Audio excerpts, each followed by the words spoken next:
Bienvenue dans le rendez-vous des contes pour enfants Passage sur Radio Tiroir. Aujourd'hui, l'intrépide soldat de plomb de Monsieur Hans Christian Andersen.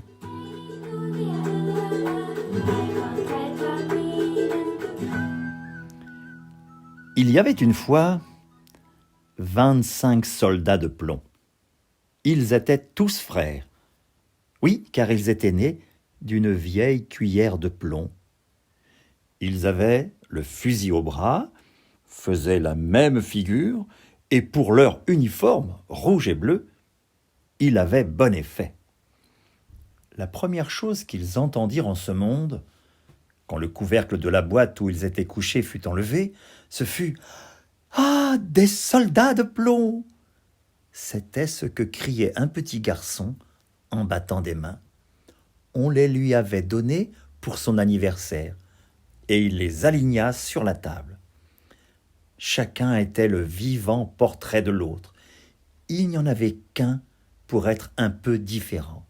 Ah, il n'avait qu'une jambe, parce que c'était lui qui avait fondu le dernier, et il ne restait plus assez de plomb.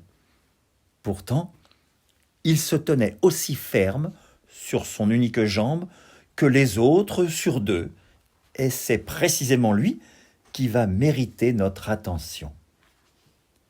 Sur la table, où on les avait alignés, il y avait beaucoup d'autres jouets, mais ce qui frappait le plus le regard, c'était un joli château de carton. Par les petites fenêtres, on apercevait les salles. Dehors, de petits arbres entouraient un petit miroir qui tenait lieu de lac. Des cygnes de cire y nageaient et s'y miraient. Ah oui, l'ensemble était charmant. Mais le plus charmant était encore une petite demoiselle qui se tenait dans l'embrasure de la porte du château. Elle aussi était découpée dans du carton, mais elle portait une jupe de linon transparent et un fin petit ruban bleu sur l'épaule qui faisait comme une écharpe, avec au beau milieu une paillette aussi grande que son visage. La petite demoiselle étendait les deux bras, car c'était une danseuse, et elle levait l'une de ses jambes si haut que le soldat de plomb ne la découvrit pas, et crut qu'elle n'avait qu'une jambe, comme lui. « Ah, voilà une femme pour moi !» pensa-t-il, mais elle était distinguée. Elle habite au château. Moi, je n'ai qu'une botte, et nous sommes 25 dedans. Ce n'est pas un endroit pour elle. Il faut tout de même que je tâche de faire sa connaissance. Il s'étendit de tout son long derrière une tabatière qui se trouvait sur la table. Là, il put regarder la petite dame délicate qui continuait de se tenir sur une jambe sans perdre l'équilibre. Quand la soirée fut avancée, tous les autres soldats de plomb entrèrent dans leur boîte et les gens de la maison allèrent au lit. Alors, les jouets se mirent à jouer, à organiser des réceptions, à faire la guerre, à danser. Les soldats de plomb cliquetaient dans leur boîte. Oh, ils auraient voulu en être, mais ils ne parvenaient pas à enlever le couvercle. Le casse-noisette faisait des culbutes, le crayon écrivait des plaisanteries sur l'ardoise. C'était un tel vacarme que le canari se réveilla et entama la conversation, et en vers, qui plus est. Les deux seuls qui ne bougeaient pas, c'étaient le soldat de plomb et la petite danseuse. Elle se tenait bien droite sur la pointe du pied, les deux bras étendus. Lui était tout aussi intrépide sur son unique jambe. Pas un instant, il ne détachait d'elle son regard. Minuit sonna, et clac, le couvercle de la tabatière sauta. Or, il n'y avait pas de tabac dedans. Non, mais un petit troll noir. C'était une boîte à musique. « Soldat de plomb, dit le troll. Veux-tu regarder ailleurs ?» Mais le soldat de plomb fit comme s'il n'entendait pas.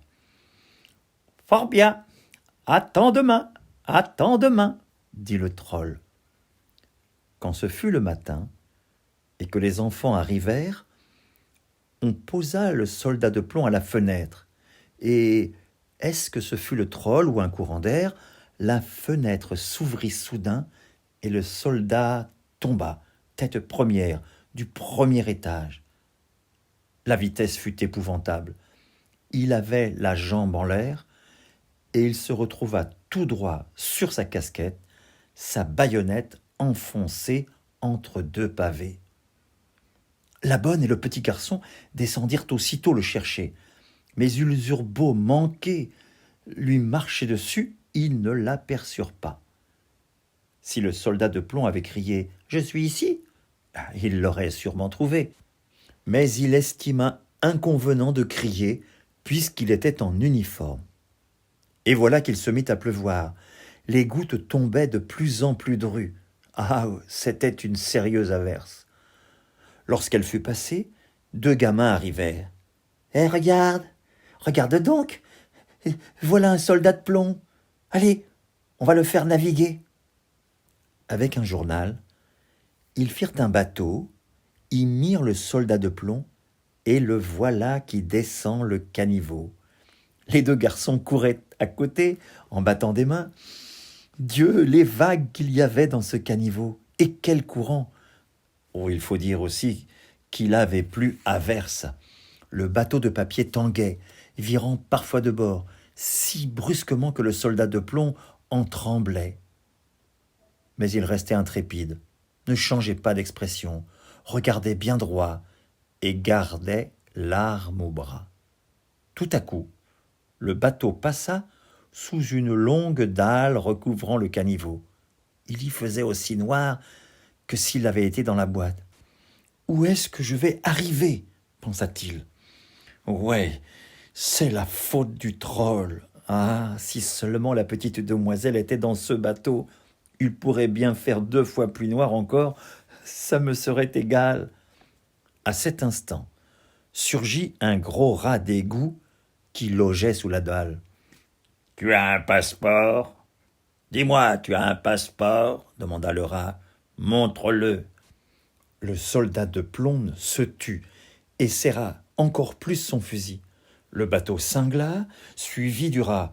Ouh, comme il grinçait des dents, criant au bout de bois, au brin d'herbe. « Arrêtez-le, arrêtez-le, il n'a pas payé la douane, il n'a pas montré son passeport. » Mais le courant devenait de plus en plus fort.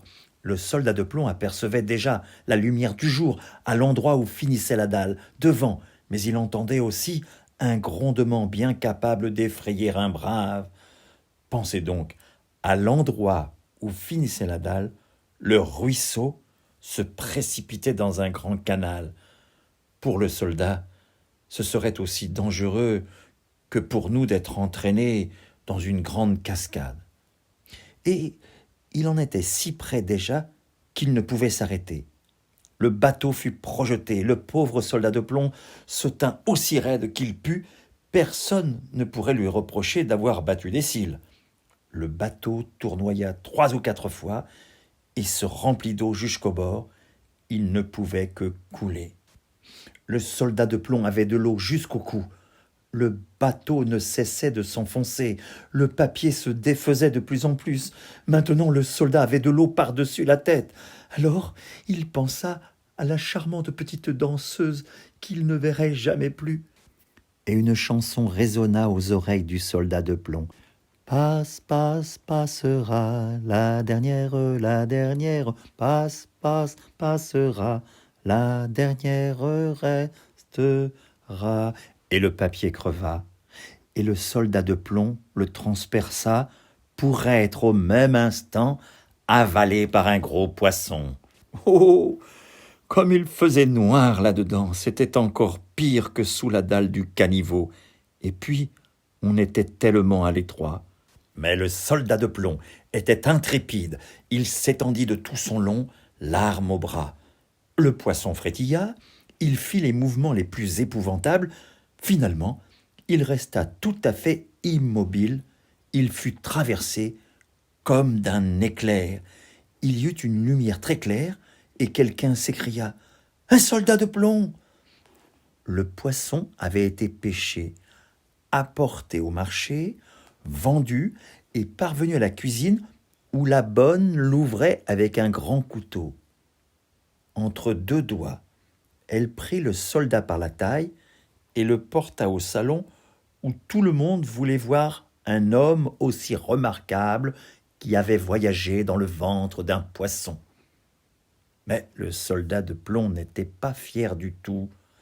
On le posa sur la table et, vraiment, comme il peut se passer de drôles de choses en ce monde, le soldat de plomb se retrouvait dans le salon même où il avait déjà été, car il vit les mêmes enfants et sur la table les mêmes jouets, le joli château avec la charmante petite danseuse. Elle se tenait encore sur une seule jambe et levait l'autre très haut. Elle aussi était intrépide. Le soldat de plomb en fut ému. Il fut sur le point de pleurer, mais ce n'était pas convenable. Il la regarda, et elle le regarda, mais ils ne dirent rien. À cet instant, l'un des petits garçons prit le soldat et le jeta dans le poêle, sans donner aucune raison. C'était sûrement le troll de la tabatière qui en était la cause. Le soldat de plomb était tout ébloui et ressentit une chaleur épouvantable, mais sans savoir si cela venait réellement du feu ou de l'amour. Il avait perdu ses couleurs.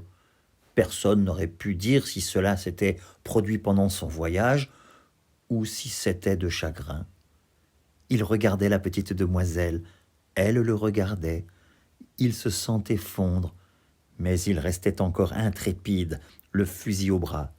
Alors, une porte s'ouvrit, le vent s'empara de la danseuse qui vola comme une sylphide tout droit dans le poêle auprès du soldat de plomb. Elle s'enflamma et disparut. Puis le soldat de plomb fondit, devint un petit bloc de plomb, et le lendemain, quand la bonne enleva les cendres, elle le trouva sous forme d'un petit cœur de plomb. De la danseuse, en revanche, il ne restait que la paillette calcinée, noire comme du charbon.